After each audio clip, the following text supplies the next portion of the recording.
RDT అంటూ మాజీ MP తలారి రంగయ్య గారు చేస్తున్న పాదయాత్ర కళ్యాణదుర్గం నియోజకవర్గంలో 5వ రోజుకు చేరుకుంది. మనతో పాటు అనంతపురం జిల్లా వైఎస్ఆర్సీపీ అధ్యక్షులు అనంత వెంకటరామ రెడ్డి గారు ఉన్నారు. అనంత వెంకటరామ రెడ్డి గారు పాదయాత్రలో పాల్గొంటున్నారు. ఇది మీరు 5వ రోజుకు చేరింది. పాదయాత్ర మీద రెస్పాన్స్ ఎలా ఉందండి? ప్రజల అభిప్రాయం ప్రతిబింబిస్తోంది ఈ పాదయాత్ర వల్ల.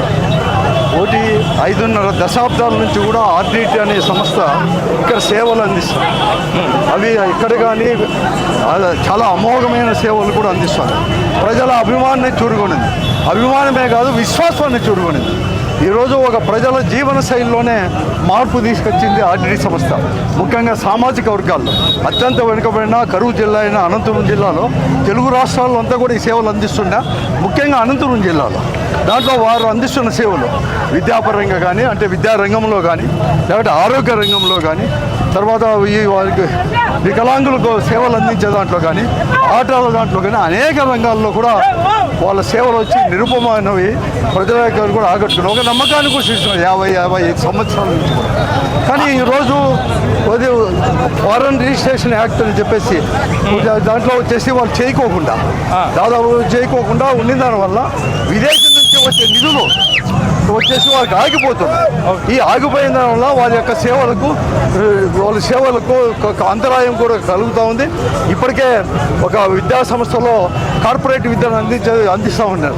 అసలు నిజంగా చెప్పాలంటే ఒక సామాజిక వర్గాలకి అత్యంత వరకు ఈ అనంతపురం జిల్లాలో ఆ సామాజిక వర్గాలకు కార్పొరేట్ విద్యకు దగ్గరకు చేరువ చేసిన వాడు ఆర్డీటీ సంస్థ కూడా. ఆర్డీటీ సంస్థ చేసే సేవలు ఏది పేరు పెట్టలేము, ఎందుకంటే మంచి సంస్థ 50 సంవత్సరాల నుంచే అనంతపురానికి సేవలు అందిస్తోంది. ఆర్డీటీ ఎఫ్సిఆర్ఏ అన్నది ఈ రోజు బంద్ అవ్వలేదు. గత ప్రభుత్వ హయాంలో కూడా బంద్ అయింది. అది రెన్యువల్ కాలేదు.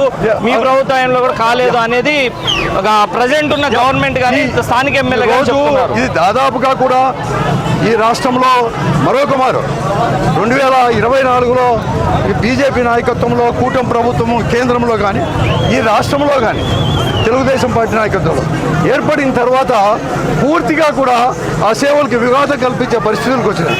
రెన్యూలు చేస్తామని చెప్పి చేయకోకుండా దానివల్ల నిధులు కూడా ఆగిపోయినాయి.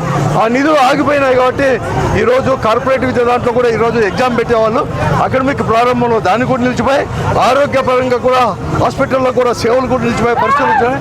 అన్ని రంగాలు వికలాంగులకు ముఖ్యంగా కూడా వికలాంగులకు కూడా అన్ని రకాల సేవలు అందించి విద్యతో పాటు వారి యొక్క పోషణ కూడా చూస్తున్నారని కూడా అంతరాయం కలిగింది.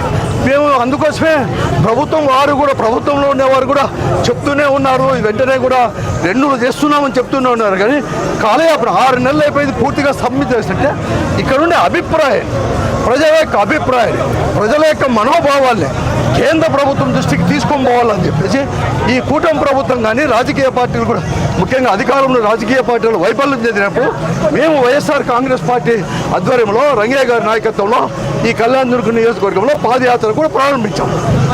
ఆర్డీటీ అనే సంస్థ అనంతపురం జిల్లా వ్యాప్తంగా ఉంది. ఎందుకు ఓన్లీ కళ్యాణదుర్గం? వాళ్ళు స్టార్ట్ చేసిందే కళ్యాణదుర్గంలో వాళ్ళ సేవలు వచ్చి నిరుపమైనవి. ఇక్కడ అత్యంత వెనుకబడిన ఈ జిల్లాలో అత్యంత వెనుకబడిన ప్రాంతం కళ్యాణదుర్గంలో. కాబట్టి ఇక్కడ ప్రారంభించాం. ఇది ప్రారంభం అంటే ఇదేదో కళ్యాణదుర్గమే కాదు, అన్ని ప్రాంతాలకు జిల్లాలో అన్ని కాలు ఇప్పుడున్న జిల్లా విడిపోయింది. కానీ సమైక్య జిల్లా, ఉమ్మడి జిల్లా అందరికి కూడా ఇక్కడ అనేది కూడా ఇవన్నీ కూడా చెప్తా ఉన్నాం. ప్రారంభంలోనే ఈ పాదయాత్రకు కూడా అధికార పార్టీ వారు అంతరాయం అనేది కూడా కలిగించారు. ఆ అంతరాన్ని అన్నీ కూడా అధిగమించి ఈరోజు ప్రజాభిప్రాయం ఉంది కాబట్టి, ప్రజల మన్నల్లో ఈ పాదయాత్రకు ఉంది కాబట్టి అవన్నీ కూడా అధిగమించి 5వ రోజు దాదాపుగా 67-68 కిలోమీటర్లు ఈరోజు కూడా నడుచుకొని కూడా వచ్చేసాం. కానీ ఎక్కడ కానీ ఏమీ లేదు. చాలామంది చెప్తా ఉన్నారు ఈరోజు వాళ్ళందరూ కూడా మేము వెంటనే 4 రోజులకో 5 రోజులకో అని చంద్రబాబు నాయుడు గారు ప్రయత్నం చేస్తున్నారు, లోకేష్ గారు ప్రయత్నం చేస్తున్నారు. నేను ఒకటే వారు సూటిగా అడుగుతాను. లోకేష్ గారు కుటుంబ సభ్యులతో సహా కలిసి ప్రధానమంత్రిని కలిశాడు. అలాగే చంద్రబాబు నాయుడు గారు ఇప్పటికే ఈ సమస్య వచ్చినాక, ఈ సమస్యను ఆయన దృష్టికి తీసుకొని పోయాక చెప్పినాక కూడా హోంమంత్రిని కలిశారు, ప్రధానమంత్రిని కలిశారు. కానీ దీనికి ఒక దారి మాత్రం చూపించలేదు. దాంట్లో పూర్తిగా వైఫల్యం చెందారు.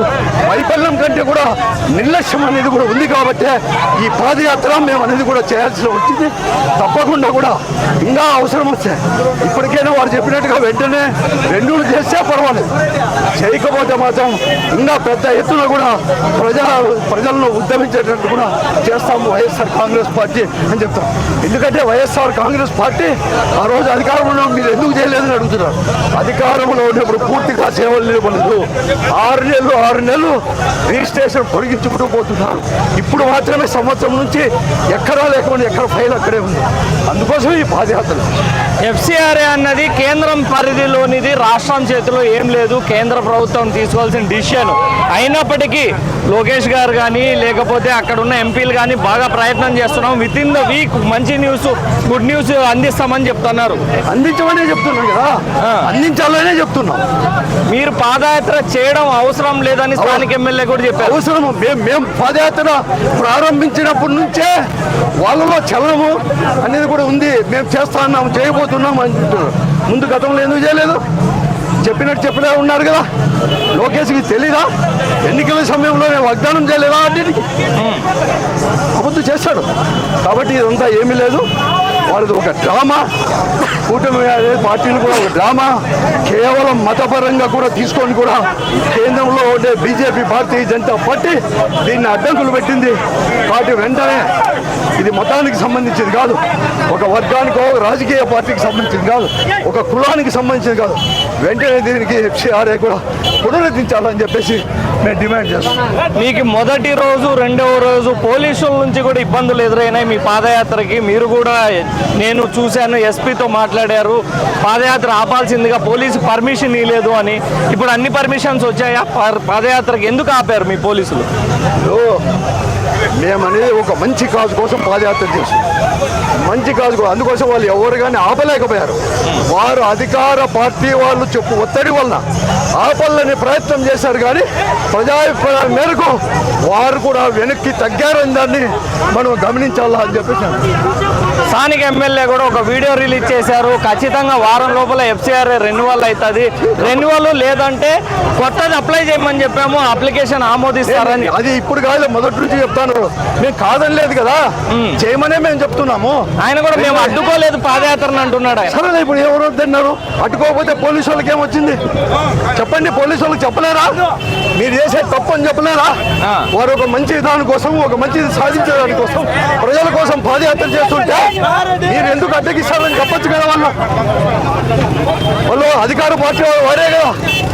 పోలీసు మేము చెప్పాం కాబట్టి మీ పాదయాత్ర సజావుగా సాగుతుంది, ప్రజాస్వామ్యబద్ధంగా ఉన్నాం మేము అంటున్నారు.